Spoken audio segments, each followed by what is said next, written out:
આપ જોઈ રહ્યા છો સ્પાર્ક ટુડે ન્યૂઝ। દાહોદ જિલ્લામાં એસટીના ઉચ્ચ અભ્યાસ કરવા એફઆરસી કાર્ડ આપવામાં આવતા હોય ત્યારે વિદ્યાર્થીઓ જોડે અન્યાય કરવામાં આવતા જ આદિજાતિ વિકાસ કમિશનરને આવેદનપત્ર પાઠવવામાં આવ્યું છે।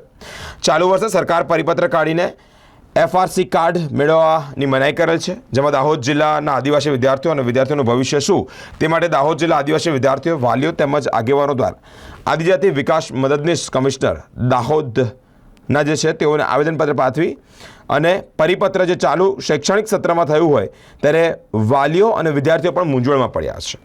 એડમિશનને માટે ફ્રીશીપ કાર્ડ પણ આપવામાં આવે છે ત્યારે તે પણ મળ્યા હતા।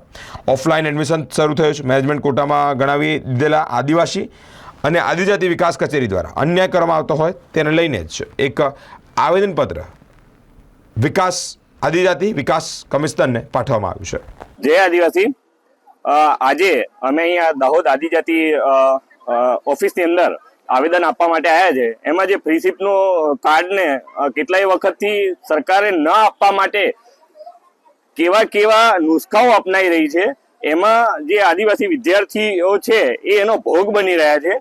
પહેલા કે જે ફ્રીશીપ કાર્ડ આપવાના છે અને ત્યાર પછી ઘણી બધી સીટોને મેનેજમેન્ટ કોટામાં ટ્રાન્સફર કરી અને જે ઓનલાઈન હતા એ લોકોના ફોર્મ એક્સેપ્ટ કરવામાં આવ્યા અને બાકીના જે છે એમને હાલની તારીખની અંદર એમને જે ઓફલાઈન હતા અથવા તો મેનેજમેન્ટ કોટાની અંદર જે સીટો હતી એને યથાવત રાખી અને ફ્રીશીપ કાર્ડ આપવામાં નથી આવ્યા। એટલે આવો પ્રશ્ન આખા ગુજરાતની અંદર તમામ આદિવાસી વિસ્તારોની અંદર ફ્રીશીપ કાર્ડથી વંચિત રાખવા માટે અને તેમજ કુબેરભાઈ ડિંડોર છે એ આના શિક્ષણના મંત્રી હોવા છતાં પણ ફ્રીશીપ કાર્ડથી લોકોને વંચિત રાખવાનું એક કાવતરું થઈ રહ્યું છે।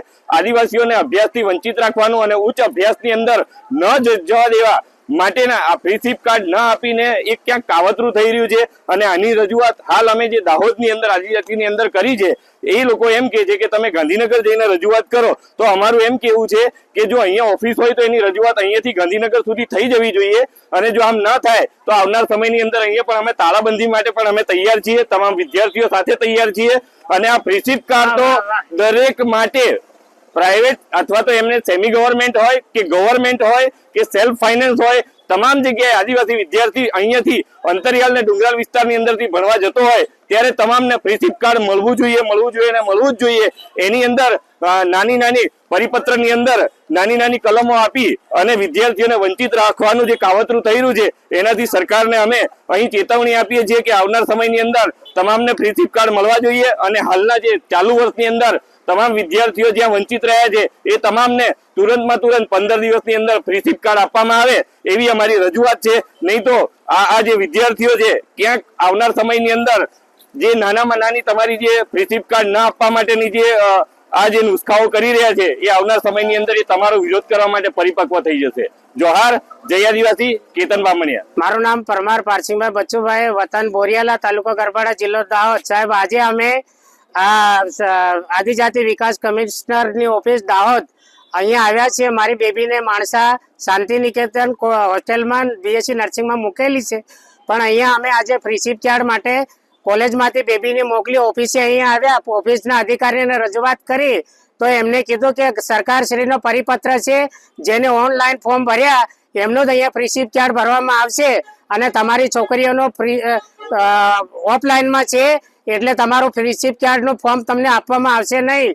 અને અમારી એવી વિનંતી છે સાહેબ, ઉચ્ચ કક્ષાએ ઉચ્ચ અભ્યાસ માટે અમે ગરીબ આદિવાસી ખેડૂતની દીકરાઓને ભણાવી રહ્યા છીએ સાહેબ, તો આ ફ્રીશીપ કાર્ડનો લાભ ગયા વર્ષે જે ભણ્યા એમને બધાને સ્વનિર્ભર કોલેજોને મળ્યા, ઓફલાઈન વાળાને મળ્યા લાભ અને ચાલુ વર્ષે સરકારશ્રીનો પરિપત્ર તાબડતોબ કાઢી અને અમારા છોકરાઓને ફ્રીશીપ કાર્ડનો લાભ ના પાડે છે સાહેબ, ફોર્મ આપવાનો ના પાડે છે।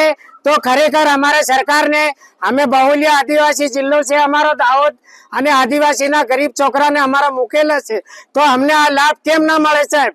અમે એવી મોંઘીદાટ ફી ક્યાંથી આપીશું? અમારા છોકરાઓનું ભવિષ્યનું શું સાહેબ?